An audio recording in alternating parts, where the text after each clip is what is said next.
Hey Psych2Goers, welcome back to our channel. Are you in love with someone who doesn't love you back?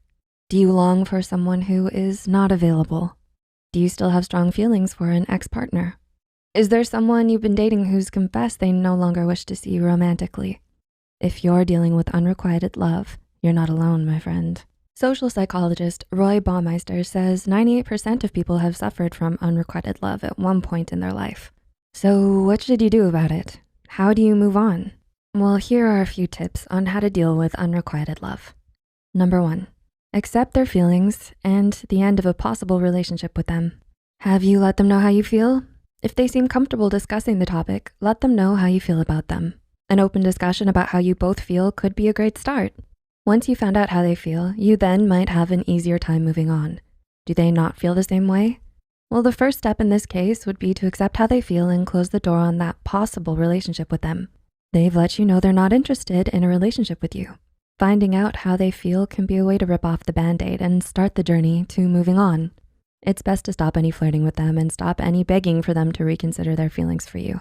Accept your life won't be with them. Move forward with other life possibilities. Number 2, stop daydreaming about them. So how do you begin to accept the end of a possible relationship? Well, do you find yourself daydreaming about them? If you simply have a crush and don't know how they feel, let them know your feelings. Don't think that'll work? Try looking for signs they like you in the first place. Do they get nervous and smile around you?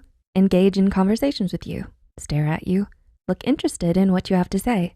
Even know you exist? If all signs show they don't like you and you know they're unavailable, it's time to stop the daydreaming. Each time you catch yourself daydreaming about them, focus your attention on something else you desire. This could be a passion, a goal, or something else. Number 3, allow yourself to mourn the idea of being with them. Still having trouble accepting they aren't interested in pursuing a relationship with you? Well, perhaps you first need to mourn the loss of this idea that you two could have been together, because you can't. It was an idea, a daydream, or perhaps maybe you were together at one point, but you both have changed. Allow yourself to feel whatever it is you're feeling. Welcome the sadness in, shed a tear, express your feelings to someone you trust, and then maybe you'll have an easier time moving on after you've allowed yourself to express the emotions to yourself or a friend. Don't judge yourself for feeling a certain way strongly. If you allow yourself to mourn, then it may be easier for these feelings to pass with due time and acceptance. Number 4, distract yourself with passion projects and new skills. So how do you pass the time? Distract yourself. Pick up that old dusty guitar and get practicing. Start a passion project, learn a new skill, take a weekend trip. All of these things are great distractions, and the distractions where you make progress and learn something new are even better. Turn the focus on yourself instead and pour your heart into something else besides romantic love. You may even love yourself more in the process. Number 4, realize they aren't as perfect as they seem. Still have a hard time dealing with feelings for your crush? Well, maybe they aren't as perfect as you make them out to be in your head. Think about it. Are you building something up in your head that isn't there? We all have flaws, we're human. We still love others, flaws and all, but you may have missed out on some of your crush's flaws because you think they're more perfect than they really are. You may have accidentally put your crush on a pedestal when it's perhaps the idea of them that's perfect than them in actuality.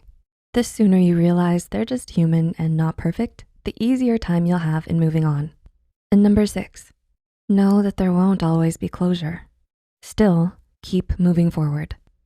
Are you looking for closure? Well, you might need to end your search because there isn't always closure in every relationship. You can't always expect closure and you can't depend on it to move on. Otherwise, you may spend a long and miserable time waiting for it. If you have a crush that's unavailable, you may be wondering if they would still choose you somehow.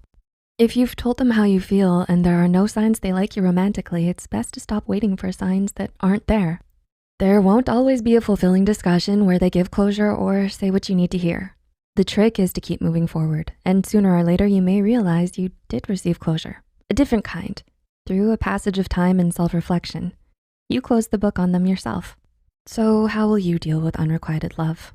What will be your distraction? Feel free to share with us in the comments down below. We hope you enjoyed this video, and if you did, don't forget to click the like button and share it with a friend or someone who could use it. Subscribe to Psych2Go and hit the notification bell icon for more content like this, and as always, thanks for watching.